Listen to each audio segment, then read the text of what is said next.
Bonjour, connaissez-vous les 7 dons de l'Esprit Saint? L'intelligence, la sagesse, la connaissance, le don du conseil, la crainte de Dieu, la piété et la force. Vous savez, aujourd'hui je fais ce podcast simplement pour vous dire qu'il n'est pas nécessaire d'être dans une religion pour suivre l'énergie divine, l'énergie cosmique, l'énergie de l'univers. Alors, pour ma part, je nomme mon guide Jésus-Christ, mais d'autres vont le nommer autrement. Ce ne sont que des mots. Certains vont suivre Bouddha, d'autres Mahomet, etc., etc.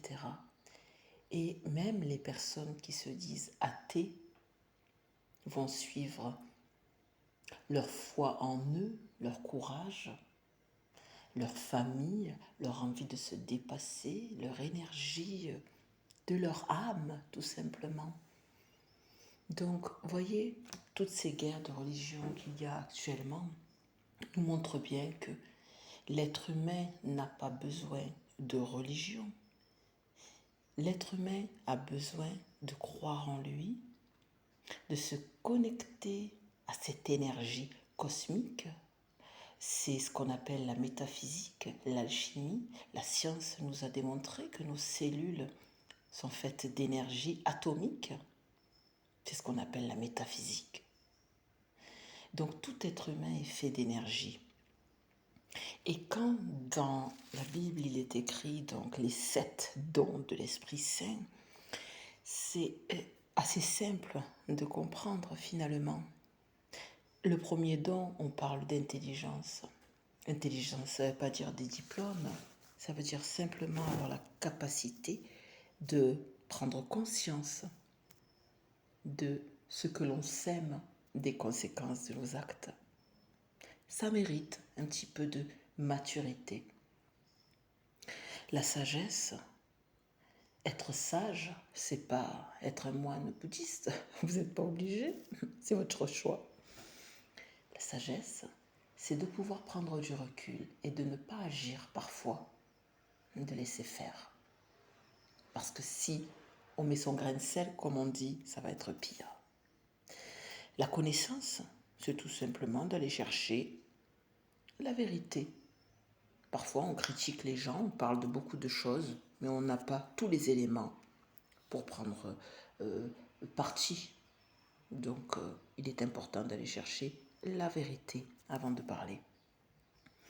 Le don du conseil, eh bien, quand vous avez un ami, un proche, quelqu'un qui vient vous demander conseil, toujours le conseiller avec cette distance de lui dire c'est toi qui vas agir et qui va créer la vie qui te convient. Moi, je ne serai là que pour t'accompagner et te donner toute la bienveillance qui est en moi, mais le conseil doit être très, très respectueux, très humble. Personne ne peut vous dire ce que vous devez faire. Donc le conseil, le don de l'Esprit Saint d'être un bon conseiller, c'est de garder cette humilité. La crainte de Dieu. Alors, cette phrase peut vous faire peur. La crainte de Dieu, ça veut tout simplement dire que là aussi, il va avoir des conséquences dans tous vos actes. Celui qui est égocentré, celui qui est dans l'orgueil, il se croit tellement puissant, tellement plus fort que les autres, qu'il va faire comme il veut. Et quand il va lui arriver des bricoles, il va se positionner en victime, il va dire c'est la faute à l'autre. Mais en fait, tout simplement, il va récolter ce qu'il avait semé. Donc, gardez quand même en tête, être dans cette crainte des énergies, justement. Par exemple, quand je vous parle de métaphysique, d'énergie cellulaire, si vous consommez des choses toxiques, eh bien forcément, si vous le faites sans crainte, vous vous croyez un surhomme, vous consommez cet aliment toxique ou autre, drogue, alcool, etc., eh bien forcément vous allez être malade après. J'ai un exemple tout bête. Il n'y a pas longtemps, j'ai mangé un plat qui était resté peut-être un peu trop longtemps dans mon frigo. Je n'ai pas pris garde, je n'ai pas eu crainte. Je l'ai mangé et j'ai été malade toute l'après-midi. Donc, j'ai récolté ce que j'ai semé. Donc, toujours garder en tête d'être attentif et de se méfier de ce qu'on dit, de ce qu'on consomme, de ce qu'on fait, parce que là aussi, il y aura toujours une récolte. La piété, c'est bien ce fameux lâcher-prise dont tout le monde parle, croire en cette puissance cosmique, divine, appelez-le comme vous voulez. Comme je vous ai expliqué, les religions, c'est pas obligatoire. C'est simplement pour vous dire que croyez en une énergie universelle, cosmique. Si tu crois en toi, si tu dynamises cette énergie, forcément, le matin, tu te lèves, tu n'as pas envie d'aller travailler, mais tu y vas quand même.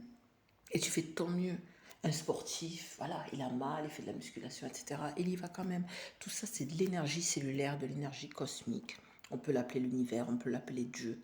C'est comme vous voulez, c'est vous qui voyez. Et le dernier mot qui est dans cette liste, si je puis dire, des 7 dons de l'Esprit Saint, la force. Ce que je viens de vous décrire justement, cette force, cette capacité de dire ok, je suis fatiguée, j'en peux plus. Par exemple, quelqu'un sur un lit d'hôpital, hein, moi je suis aussi infirmière à côté de coach spirituel, et c'est vrai que parfois j'ai des patients qui ont une force extraordinaire malgré la douleur. Et je suis émerveillée chaque jour dans mon métier d'infirmière, particulièrement avec les personnes âgées qui derrière eux ont un parcours de vie souvent très très très lourd et ils arrivent à des âges très avancés et ils ont cette force de continuer malgré tout. Donc voilà, aujourd'hui je fais ce podcast pour vous dire combien il est important de prendre de la distance. On n'est pas là en train de parler de religion aujourd'hui, on est en train de parler d'énergie, cette énergie de choisir de faire du bien à son corps, de faire du bien à l'autre et d'améliorer l'humanité qui, de nos jours, il suffit d'allumer la télé et de voir les infos sur cette planète. L'humanité a bien besoin de s'améliorer. Remettons-nous en question, sortons de notre orgueil, moi je, et essayons de changer les choses, d'améliorer les choses. Seul, on ne peut rien. C'est tous ensemble qu'on va améliorer l'énergie qui règne sur cette terre. Je vous souhaite une très belle journée. Au revoir.